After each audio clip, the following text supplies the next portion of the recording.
Hello मेरे प्यारे बच्चों, कैसे हैं आप सब। Welcome to logistic chemistry. तो बच्चा, हमने सेल चैप्टर स्टार्ट किया था जिसमें हमने ये पढ़ा कि सेल है क्या, सेल की हिस्ट्री क्या है, सेल थ्योरी क्या है, एंड नंबर ऑफ सेल्स के अकॉर्डिंगली कितने टाइप्स के ऑर्गेनिजम्स होते हैं, जिसमें हमने यूनिसेलुलर पढ़ा, मल्टी सेलुलर पढ़ा, है ना। तो अब हम क्या देखेंगे कि सेल का स्ट्रक्चर कैसा है। तो बच्चा, एक साइंटिस्ट था जिसने क्या किया, एक्सपेरिमेंट किया अनियन पील के साथ। उसने क्या किया, अनियन का पील लिया और उसको माइक्रोस्कोप से ऑब्जर्व किया। तो जब उसने माइक्रोस्कोप से ऑब्जर्व किया तो अनियन पील का स्ट्रक्चर ऐसे लग रहा था जैसे हमारी बिल्डिंग हो और उसमें छोटे छोटे रूम्स हों, है ना, लाइक दिस, ऐसे उसमें छोटे छोटे रूम्स हों। तो इन छोटे छोटे रूम्स को उसने क्या नाम दिया, सेल। और इन सेल के अराउंड में एक ऐसे वॉल थी जिसको उसने क्या बोला, प्लाज्मा मेम्ब्रेन। ये क्या थी, इसने सेल को कवर किया हुआ है ना, देखो। तो ये सेल की आउटर मोस्ट कवरिंग थी जिसको उसने क्या बोला, प्लाज्मा मेम्ब्रेन। मैं आपको इसका सही वाला डायग्राम दिखाती हूँ, वेट अ मिनट। सी, ये डायग्राम देखो अच्छे से। प्लीज मेरी ड्राइंग को इग्नोर करना, I am not so much good in drawing, तो उसको इग्नोर करते हुए देखना, बट आपको समझ आ जाएगा, इतनी मेरी गारंटी है। ये देखो, ये छोटे छोटे, जब उसने माइक्रोस्कोप के अंडर रखा उस अनियन पील को, तो उसने क्या देखा, छोटे छोटे कंपार्टमेंट्स थे, है ना। ये क्या है, सेल। और उनके अंदर ये छोटे छोटे ऐसे डॉट्स से थे जिसको उसने बोला न्यूक्लियस, ठीक है। और ऐसे वाटरी सा, फ्लूइड सा कुछ था जिसको उसने बोला साइटोप्लाज्म। वो क्या था, साइटोप्लाज्म। तो उसने मेन सेल के जो पार्ट बताए वो यही बताए, दैट इज प्लाज्मा मेम्ब्रेन, जो सेल के कवरिंग में थी, जिसने एक सेल को कवर किया हुआ था, न्यूक्लियस और साइटोप्लाज्म, ठीक है। तो ऐसा स्ट्रक्चर कुछ उसको दिखा। उसके बाद हम इसको वन बाय वन पढ़ेंगे। And other than these some, इनके अलावा कुछ और डिफरेंट कंपोनेंट्स थे जो सेल, जिनको उसने क्या बोला, सेल ऑर्गेनेल्स, जो कहाँ पे होती हैं, समवेयर इन साइटोप्लाज्म। सेल के अंदर जो साइटोप्लाज्म है, लिक्विडी पार्ट है, वहां पे कहीं होती हैं। तो उनको हम वन बाय वन पढ़ेंगे। तो सबसे पहले मैंने आपको बताया प्लाज्मा मेम्ब्रेन। तो प्लाज्मा मेम्ब्रेन क्या है बच्चा, आउटर मोस्ट कवरिंग है सेल की, तो इसलिए हम उसको सेल मेम्ब्रेन भी कह सकते हैं। डेलिकेट होती है, थिन होती है, डेलिकेट मतलब सॉफ्ट होती है, हार्ड नहीं होती, लिविंग है और आउटर मोस्ट कवरिंग है। और सबसे इंपॉर्टेंट चीज, सेल को प्रोटेक्शन प्रोवाइड करती है, ठीक है। और मोस्ट जिस पे क्वेश्चन आता ही आता है, व्हाट इज सिलेक्टिवली परमिएबल, है ना, membrane. What is selectively permeable, selectively permeable का क्या मीनिंग है। तो जो प्लाज्मा मेम्ब्रेन है वो सिलेक्टिवली परमिएबल मेम्ब्रेन है। सिलेक्टिवली परमिएबल का मतलब क्या होता है राजेश, सिलेक्टिवली परमिएबल का मतलब होता है कि ये सिलेक्ट करेगी कि कौन सा सब्सटेंस सेल के अंदर आ सकता है और कौन सा नहीं। सिलेक्टिवली परमिएबल, सिलेक्ट करके उसको अंदर आने देगी या बाहर जाने देगी, ऐसे ही हर किसी को अंदर नहीं घुसने देगी अपने घर में, ठीक है ना। तो सिलेक्टिवली परमिएबल होती है। अभी हम इसको डिटेल में पढ़ेंगे, सिलेक्टिवली परमिएबल को।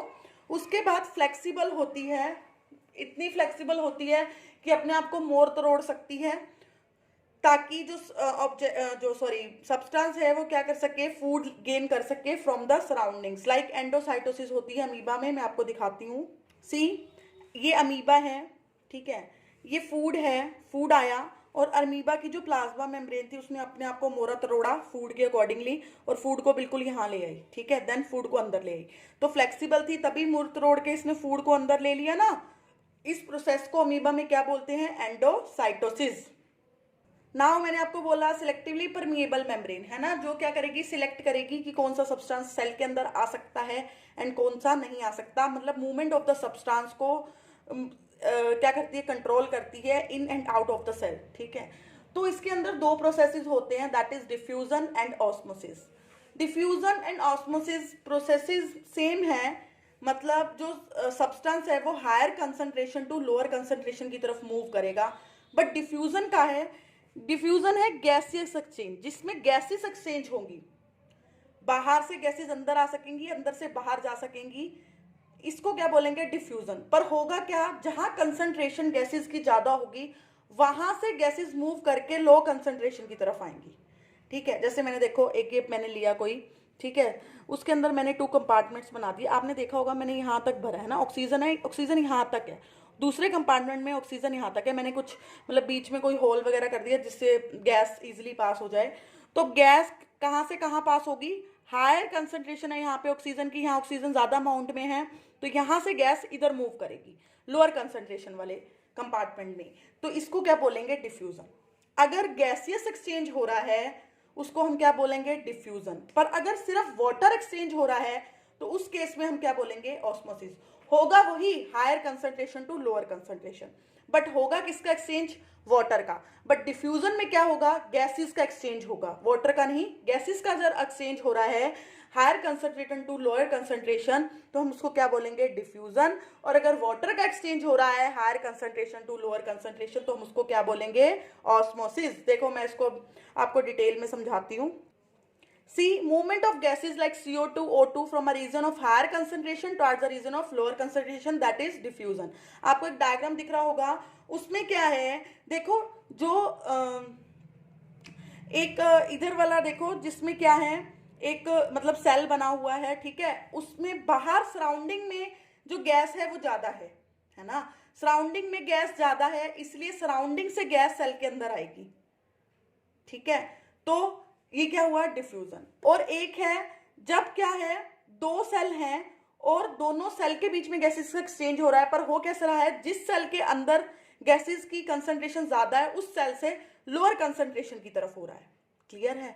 तो जब गैसेस का एक्सचेंज होगा वो क्या होगा, डिफ्यूजन। पर होगा क्या, higher concentration to lower concentration. अब देखो ऑस्मोसिस क्या है, सेम है डिफ्यूजन और ऑस्मोसिस, बट ऑस्मोसिस में वाटर का एक्सचेंज होगा। अब देखो यहाँ पे ये सराउंडिंग है, ये मैंने सेल ले लिया, ठीक है, सराउंडिंग में वाटर ज्यादा है तो वाटर कहाँ से कहाँ मूव करेगा, हायर टू लोअर, ठीक है। ये दो सेल ले लिए, अब इस सेल में वाटर की कंसंट्रेशन ज्यादा है, इसमें कम है, तो वाटर कैसे मूव करेगा, हायर टू लोअर, क्योंकि इसमें ज्यादा है ना कंसंट्रेशन वाटर की, तो वाटर यहाँ ज्यादा है तो यहाँ से यहाँ मूव करेगा वाटर, ठीक है। और यहाँ सराउंडिंग से यहाँ मूव करेगा क्योंकि सराउंडिंग में वाटर ज्यादा है। होप आपको दोनों कंसेप्ट समझ आए होंगे, डिफ्यूजन एंड ऑस्मोसिस। ये ध्यान रखना, होता हायर टू लोअर है बेटा, ये तो कॉमन सी बात है, जहां चीज ज्यादा होगी वहां से ही कम वाली जगह मूव करेगी, है ना। बट अगर गैसेस का एक्सचेंज होगा तो उस प्रोसेस को हम डिफ्यूजन कह देंगे, अगर वाटर का एक्सचेंज होगा तो उस प्रोसेस को हम ऑस्मोसिस कह देंगे, दैट्स इट। अब हम सेल का बिहेवियर देखेंगे with the different different solution, हम उसको अलग अलग सॉल्यूशन में डिप करके देखेंगे और देखेंगे कि सेल कैसे बिहेव करता है, ठीक है। तो मैंने एक एनिमल सेल लिया है और उसको मैंने क्या किया, एक हाइपोटोनिक सॉल्यूशन में डिप किया है। हाइपोटोनिक सॉल्यूशन क्या होता है बेटा, सॉल्यूशन तो सिंपल है ना, समझते हो ना सॉल्यूशन का मतलब, कि मैंने वाटर के अंदर चाहे सॉल्ट मिला दिया चाहे शुगर मिला दी, वो सॉल्यूशन बन जाएगा, ठीक है। और हाइपोटोनिक सॉल्यूशन का मतलब है जहां वाटर की कंसंट्रेशन सॉल्यूशन में ज्यादा होगी एज कंपेयर टू वाटर, ठीक है। अब देखो मैंने ये सेल लिया, एनिमल सेल, ये मैंने एक बीकर ले लिया, उसमें मैंने वाटर का सॉल्यूशन ले लिया, ठीक है। हाइपोटोनिक में वाटर की जो कंसंट्रेशन है वो सॉल्यूशन में ज्यादा होती है, मतलब बीकर में जो सॉल्यूशन है उसमें वाटर ज्यादा है एज कंपेयर टू सेल। तो जो वाटर है कहाँ से कहाँ मूव करेगा, कहाँ से कहाँ मूव करेगा, हायर कंसंट्रेशन टू लोअर। तो मैंने एरो ऐसे लगाया है।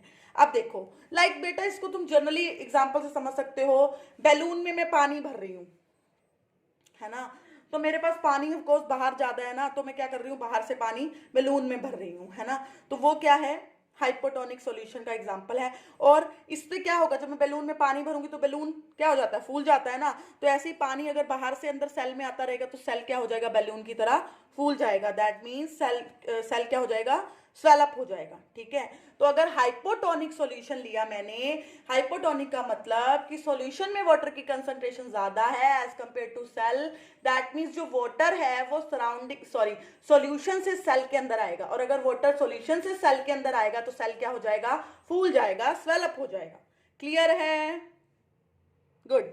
Now next is hypertonic. Hypertonic solution ऐसा सॉल्यूशन होता है जिसमें सेल के अंदर वाटर की कंसंट्रेशन ज्यादा है, उल्टा है उससे, और सॉल्यूशन में वाटर कम है।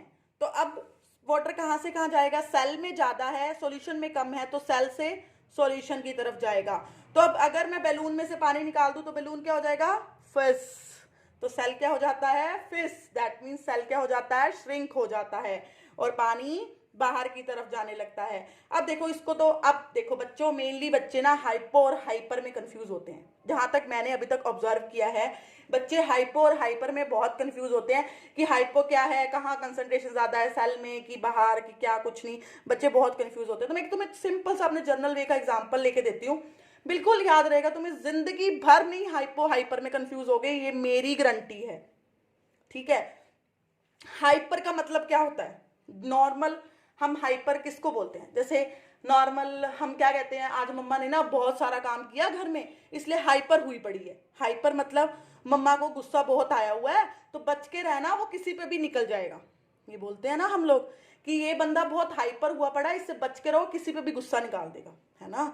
तो हाइपर का मतलब है अब सेल बहुत हाइपर हुआ पड़ा है, इसके पास बहुत पानी है, इससे बच के रहो, ये कभी भी पानी बाहर फेंक देगा, है ना। तो अब सेल के अंदर पानी ज्यादा है तो बाहर कहाँ फेंकेगा? सॉल्यूशन में फेंकेगा। सॉल्यूशन में बाहर फेंकने के बाद वो क्या हो जाएगा? रिलैक्स हो जाएगा, श्रिंक हो जाएगा, है ना।